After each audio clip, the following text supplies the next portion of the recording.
Okay, so have you? Sure. Yeah, just wait on making contact. Ma'am, over here. No, I need to make sure my child's okay. She's gonna be okay. I'm gonna talk to her. All right? Okay. I need to make sure. Does she have any weapons? No.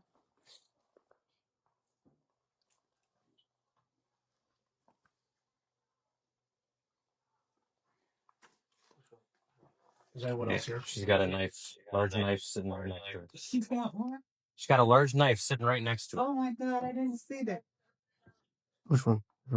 Is there anyone else here? Yeah, she got a knife, large knife. She's got what? She's got a large knife sitting right next. Oh my God, I didn't see that on her right now. Sitting on the patio chair. Yep, she got. 154, all there. I didn't see that. Ma'am, come over here. Ma'am, come over here. Ma'am, come over here. No, ma'am. Ma'am, stand up. Ma'am, come on. Get out of the house. Ma'am, Come on. Hey, ma'am, ma'am, get out of the house. ma'am, come on. Get out of the house. No. She's got a knife. Units on scene be advised. She has a large kitchen knife sitting right next to her. In that exact second, time slowed down to a crawl. One veteran officer completely froze. Another instinctively took a step backward into the shadows. And nearby, a 24-year-old rookie officer felt his pulse skyrocket into the red zone. To the police officers standing on that dark backyard patio, they thought they were looking at a volatile tactical threat. But what none of them realized was that they were entirely wrong. The 23-year-old woman sitting in the dark wasn't preparing an ambush. She wasn't looking for a fight. She was simply paralyzed by a devastating wave of grief, completely unaware that the next 60 seconds of her life would spiraling into a catastrophic nightmare and become the single most expensive minute in the history of the entire police department. To understand exactly how a routine wellness check could transform into a historic multi-million-dollar legal battle, we have to go back to the hidden trauma inside the house. 4 years prior to this night, Elizabeth Harper lost her father to a sudden, catastrophic heart attack. For most people, time heals all wounds, but for Elizabeth, the grief never left. Because what truly haunted her wasn't just the reality of his death, it was the crushing weight of their very last conversation. Their final words to each other weren't, "I love you." They were spoken in sharp, bitter anger. It was a routine family argument, the kind most of us have and forget by the next morning. But Elizabeth never got the next morning. She never got the chance to apologize. She never got to hear him say goodbye. Every year, as the anniversary of his passing approached, Elizabeth would emotionally pull away from the world to cope. But this year, the crushing guilt became entirely unbearable. For 4 straight days, Elizabeth isolated herself inside her childhood Illinois home. She ignored the calls. She ignored the text messages. She sat in total silence as concerned family members repeatedly knocked on her front door. Outside that house, her 67-year-old mother, Corinne Harper, was watching her daughter's silence grow more alarming by the hour. Having already endured the trauma of losing her husband, Corinne was absolutely terrified that history was about to repeat itself. She feared her daughter was in the middle of a severe, life-threatening mental health crisis. By the 5th day of total radio silence, Corinne realized she couldn't break through the wall of isolation on her own. Out of pure, desperate love, she picked up the phone and made a choice she hoped she would never have to make. She dialed non-emergency dispatch and requested a police welfare check. Before we look at the catastrophic mistakes the responding officers made the moment they arrived, I want to ask you a serious question. If a loved one completely disappeared emotionally for 4 straight days and refused to answer the door, would you call the authorities for help, or would you keep trying to handle it yourself? Let me know your thoughts in the comments below. It's a boundary many families struggle with, and your perspective matters. And also, please hit that like button. Drop a comment telling us where you are watching from and also subscribe so you don't miss our next story. When Karen hung up the phone that evening, she breathed a sigh of relief. She genuinely believed she was sending trained professionals to act as a lifeline for her grieving daughter. She had absolutely no idea that by calling for help, she had just set in motion a devastating chain of events that would lead to a rookie officer drawing his weapon, an innocent bystander filming a crucial piece of evidence, and the worst night of her daughter's life.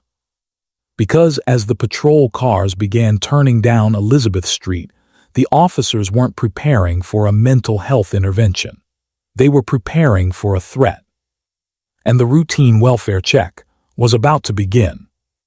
The flashing lights of 3 police cruisers reflecting off the quiet suburban homes marked the beginning of what should have been a standard, low-level intervention.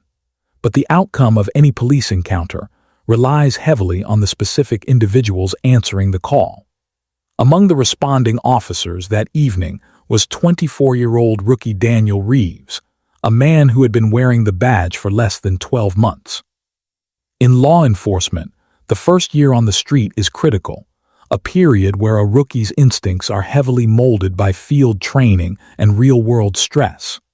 However, internal department records later revealed a troubling pattern that should have kept Reeves off the line entirely. Months before driving to Elizabeth's home, Reeves' field training evaluation reports documented a dangerous behavioral trend. His supervisors had noted that he was aggressive under stress and had a distinct habit of quickly escalating perceived threats rather than slowing situations down. In high-stakes policing, these types of evaluations are designed to serve as early warning signs, triggering mandatory remediation or closer supervision. Yet, due to bureaucratic oversight and staffing shortages, these warnings were completely ignored. This single administrative failure created a ticking time bomb, placing an officer with a proven history of premature escalation into a delicate mental health environment where patience was both a legal and operational necessity. What makes this lack of preparation even more tragic is the exact data the officers received before stepping out of their vehicles. Radio dispatch had explicitly laid out the parameters of the call: a 23-year-old female suffering from severe depression and isolating herself from her family. Crucially, dispatch confirmed she had absolutely no criminal history, no prior violent incidents, and no outstanding warrants. There were no threats made against anyone. By all law enforcement standards, this was classified as a low-threat, non-criminal welfare check. It was a cry for medical and emotional assistance, not a tactical raid. Because it was a mental health crisis, Departmental Standard Operating Procedures, commonly known as SOPs, dictated a very specific sequence of actions. In modern policing, officers are explicitly trained to use what is called a tactical pause. This means establishing a safe containment perimeter from a distance, creating a physical barrier between themselves and the individual, using calm verbal de-escalation, and immediately summoning crisis intervention specialists or mental health professionals. The core philosophy behind this SOP is simple: time is on the side of the police.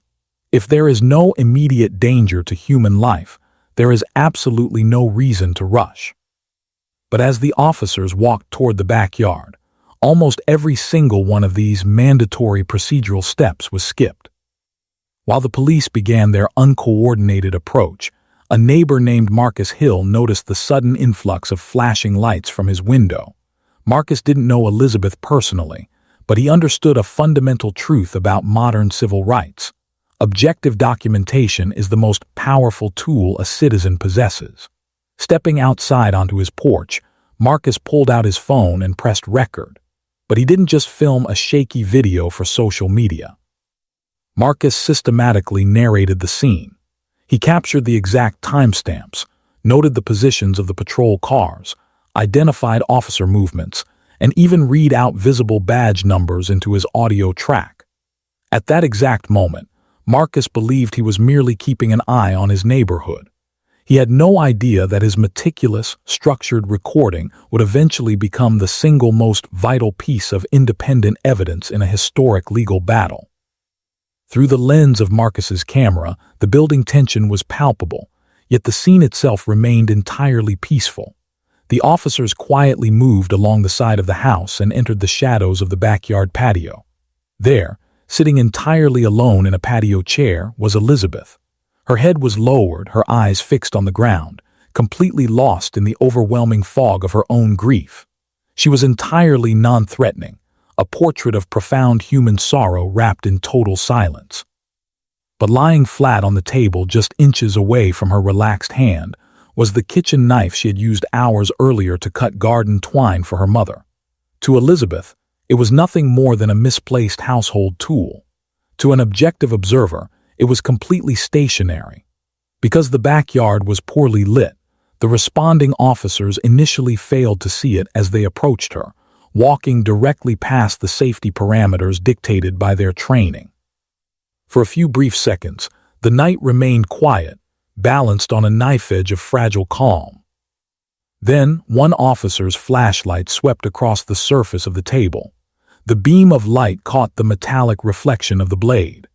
The sudden realization hit the officers like an electric shock, instantly shattering any semblance of tactical control. "Oh my God, I didn't see that," an officer suddenly gasped. And in that exact fraction of a second, the routine welfare check completely vanished, replaced by a wave of pure, unadulterated panic. The whisper of discovery acted like an immediate spark in a powder keg. In an instant, the fragile calm of the backyard evaporated into absolute chaos. Radios chirped frantically as panic spread contagiously from one officer to the next. Footsteps scrambled against the concrete as positions shifted erratically, flashlight beams dancing violently across the yard. Commands began flying through the air, overlapping and competing for dominance. What makes this sudden escalation so tragic is the profound disconnect between the officer's perception and reality, a classic example of dramatic irony. The police saw a deadly weapon primed for an assault, but the objective truth was entirely non-threatening. The knife was never a weapon. Just hours earlier, Elizabeth had used that exact kitchen knife to help her mother cut garden twine in the yard. When she sat down to process her grief, she simply left it on the table, completely forgetting it was there. It wasn't an instrument of malice. It was an ignored household tool. Yet under the pressure of sudden adrenaline, the responding officers didn't take a tactical pause to assess the situation.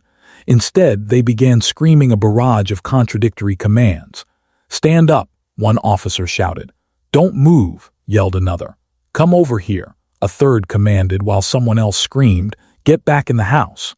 In crisis psychology, this creates severe cognitive overload. When a person is experiencing intense emotional distress, their brain is already struggling to process reality. Bombarding them with conflicting, simultaneous instructions makes physical compliance biologically impossible. If you move, you violate one order. If you freeze, you violate another. From the edge of the property, Corinne Harper watched in absolute horror. She had called the police, hoping for a calm, professional medical intervention. Instead, she watched the situation completely spiral out of control. There was no attempt to use a soothing tone, no effort to slow down the clock, and no utilization of crisis communication protocols. Everything was moving too fast. At the center of this breakdown was Rookie Officer Daniel Reeves. Under extreme stress, the human body undergoes intense physiological changes. Reeves's heart rate was likely peaking, triggering a textbook acute stress response. This state causes tunnel vision, where a person's peripheral sight narrows to a pinpoint, and auditory exclusion, meaning they literally cannot hear the context around them. In this hypervigilant state, Reeves began misinterpreting Elizabeth's behavior. She wasn't ignoring them out of defiance.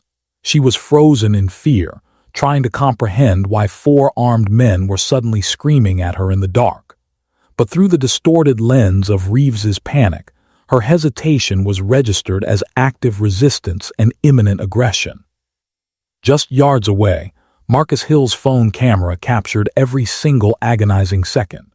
His continuous recording became a flawless ledger of systemic failure. The lens didn't just capture the visual panic. His audio recorded the exact overlapping nature of the commands, the tactical positioning errors that blocked the officer's own retreat, and the rapid escalation of force options before any verbal dialogue could even be established. Without knowing it, Marcus was preserving the undeniable evidence that would later dismantle the official narrative. Then the tension broke.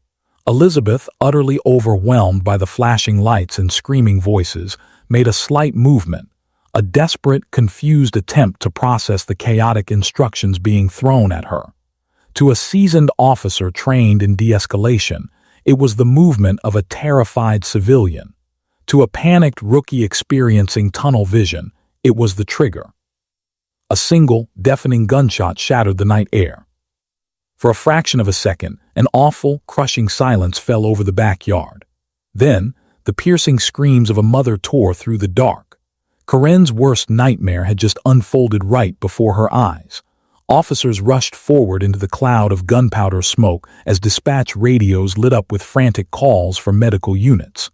The routine welfare check had officially ended, and a catastrophic reality had begun. Elizabeth Harper survived the bullet, but barely. As the flashing red and blue lights faded into the flashing emergency lights of an ambulance, the immediate physical trauma was secure.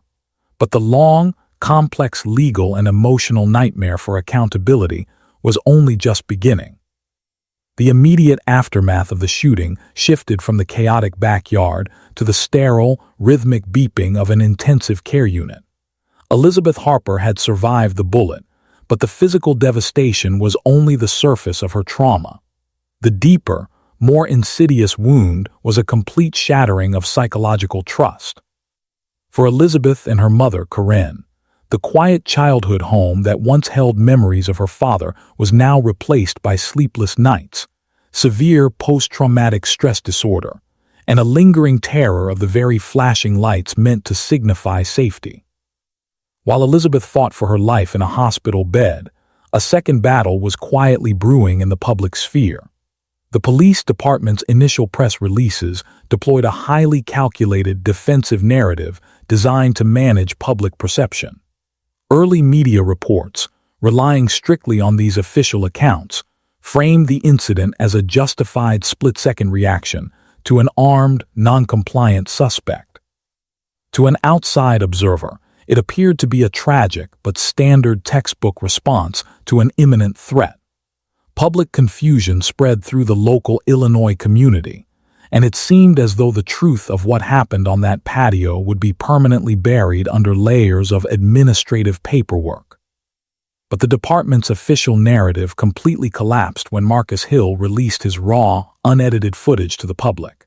In the digital age, independent video evidence is the ultimate equalizer against institutional spin.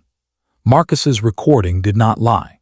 It clearly demonstrated that there was no aggressive movement, no verbal warnings prior to the discharge of the weapon, and a total lack of tactical coordination.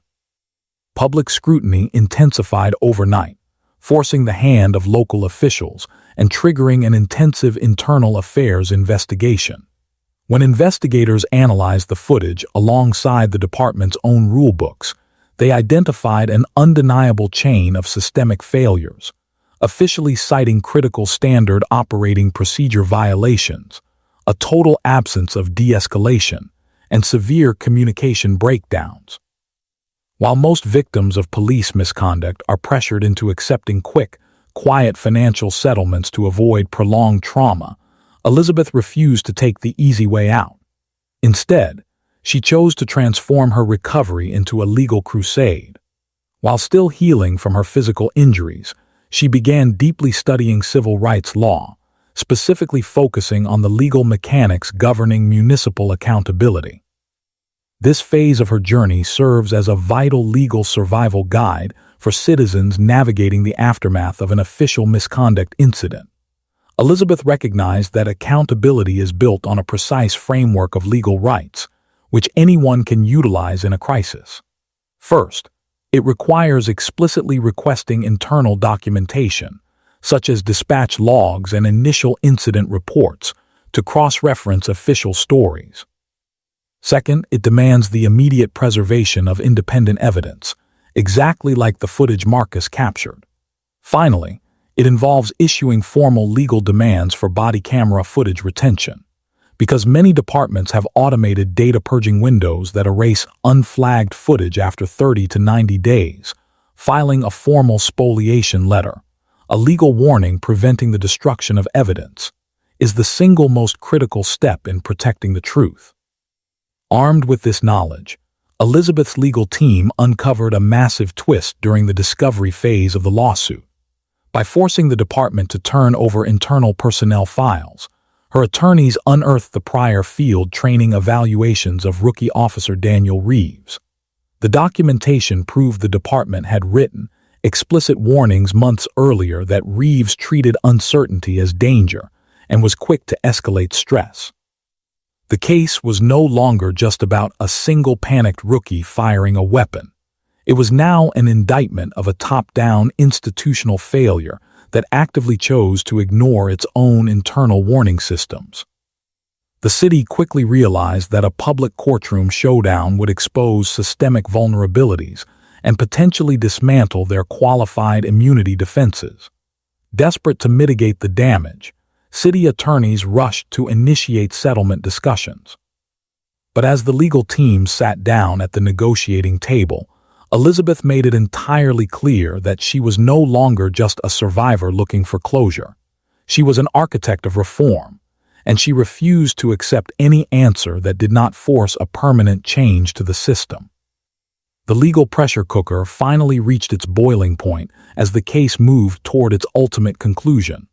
All the disparate pieces of evidence, the administrative paper trail, the medical data, and the digital record, converged into an undeniable wall of facts. Expert witnesses in police use-of-force mechanics took the stand, systematically dissecting the chaotic seconds on the patio. They presented the internal affairs findings alongside Officer Daniel Reeves's training records, demonstrating a clear pattern of ignored warnings. But the absolute centerpiece of this legal showdown remained Marcus Hill's footage, synchronized frame by frame with the officer's audio logs. Under this immense evidentiary weight, the department's institutional defenses began to completely collapse. The legal standard for police liability often hinges on whether an officer's actions were objectively reasonable under the circumstances. The evidence proved the exact opposite: an unmitigated failure to follow standard operating procedures, a total lack of any attempt to de-escalate, and a critical failure to accurately assess a static, non-imminent threat. As local and national media spotlighted these glaring procedural gaps, public pressure intensified, leaving the city with no viable legal path forward. The battle culminated in a landmark resolution. Elizabeth Harper was awarded a $500,000 settlement. Yet, in the realm of civil rights advocacy, it is vital to understand that a financial payout is never the true metric of victory. Money cannot erase physical trauma, and it cannot instantly restore a shattered sense of security. The real victory lay in what Elizabeth demanded in tandem with that financial compensation: a complete structural overhaul of the institution that had failed her. Because even as the legal ledger was balanced, the human cost inside the Harper household remained deeply profound. Corinne Harper carried a heavy, silent guilt, constantly reliving the moment she dialed the police thinking she was saving her daughter, only to invite a bullet into her own backyard. Elizabeth continued to battle the severe psychological scars of PTSD, navigating a world where a sudden loud noise or a flashing utility light could instantly trigger a physiological panic response. The healing process for a family surviving this type of institutional trauma is measured in years, and the emotional scars run far deeper than any physical wound. However, those permanent scars became the foundation for massive systemic reform. Elizabeth's refusal to accept a quiet non-disclosure agreement forced the department to implement sweeping, mandatory policy changes designed to protect future families from experiencing the same tragedy.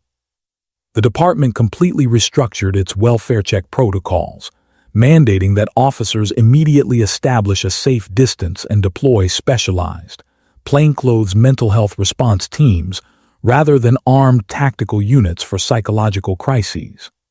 Crisis intervention training was expanded from an optional elective to a mandatory, recurring requirement for all active personnel. Body camera activation rules were stripped of officer discretion, forcing continuous recording from the moment a call is assigned. Furthermore, rookie officer supervision protocols were entirely overhauled, establishing strict administrative flags to automatically pull aggressive or erratic officers off the streets for retraining before a catastrophe occurs. Looking back at the entire anatomy of this disaster, a final, profound truth emerges about the nature of institutional failure. The kitchen knife sitting on that backyard patio table was never the true danger. It was a stationary object, entirely harmless on its own. The real, lethal danger that night was a toxic combination of unchecked assumptions, contagious fear, broken operational communication, and administrative shortcuts.